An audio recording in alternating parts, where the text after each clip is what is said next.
Hi అండి. Present social media open చేస్తే మనకు ఒకటే న్యూస్ హల్చల్ చేస్తోంది. హెచ్ఎంపీవీ వైరస్ గురించి. ఆల్రెడీ మన దేశంలో 2, 3 కేసులు కూడా నమోదయ్యాయి. అయితే ఇది ఎప్పటినుంచో మన దేశంలో ఉన్న వైరస్సే, భయపడాల్సిన పనేమీ లేదని డాక్టర్లు చెప్తున్నారు. కానీ జాగ్రత్తలైతే తీసుకోవాలి.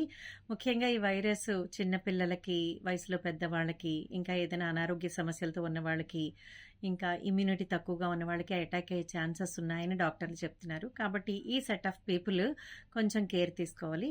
పెద్దవాళ్ళు, కొంచెం నాలెడ్జ్ ఉన్నవాళ్ళు, అంటే ఈ విషయం తెలిసిన వాళ్ళైతే జాగ్రత్తలు తీసుకునే అవకాశం ఉంది. కానీ చిన్నపిల్లల విషయంలో అలా కాదు కదండి. ముఖ్యంగా నెలల పిల్లలు, 1 or 2 years ఉన్న పిల్లలైతే వాళ్ళకి ఏమీ తెలియదు.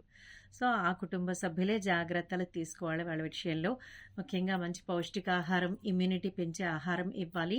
ఇక నెలల పిల్లల విషయంలో అయితే ఖచ్చితంగా బ్రెస్ట్ ఫీడింగ్ ఇవ్వాలండి. అదే వాళ్ళకి ఇమ్యూనిటీ పవర్ని బూస్టప్ చేస్తుంది కాబట్టి.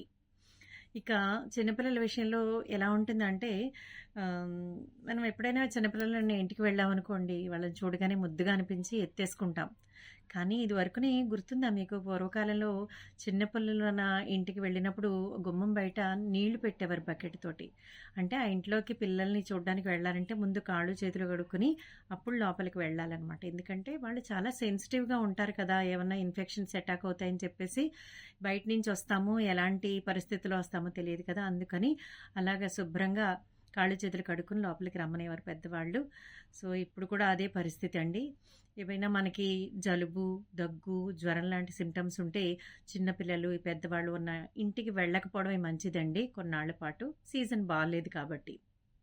ఒకవేళ మనం వెళ్ళినా సరే కాళ్ళు చేతులు శుభ్రంగా కడుక్కుని అప్పుడు పిల్లల్ని ఎత్తుకోవడం లాంటివి చేయాలి. ఎలా ఉంటుందంటే ఇప్పుడు కుటుంబ సభ్యులంటే పిల్లలున్న ఇంట్లో ఎవరైనా చూడ్డానికి వచ్చారనుకోండి, ఆ కుటుంబ సభ్యులకి పిల్లల్ని ఎత్తుకోవడానికి తీసుకుంటే అమ్మో! ఏమైనా ఇన్ఫెక్షన్స్ వస్తాయేమో అని భయపడుతూ ఉంటారు. అలా అని చెప్పలేరు. సో, ఎత్తుకోవడానికి ఇవ్వలేదనుకోండి, చూసారా ఇవ్వలేదని అనుకుంటారేమో అని ఇంటర్నల్‌గా ఫీల్ అవుతూ ఉంటారు. ఈ చిన్న చిన్న సెన్సిటివ్ పాయింట్స్ అండి. అది మనమే అర్థం చేసుకోవాలి. సో, ఇటువంటి జాగ్రత్తలు పిల్లలున్న ఇంటికి, పెద్దవాళ్ళున్న ఇంటికి వెళ్ళినప్పుడు కొంచెం మనం జాగ్రత్తగా ఆలోచించి వాళ్ళు ఆరోగ్యంగా ఉండాలి, మనం ఆనందంగా ఉండాలని, మన రిలేషన్స్ బావుండాలి అనే విషయం ఆలోచించుకొని ప్రవర్తించాలని కోరుకుంటున్నాను.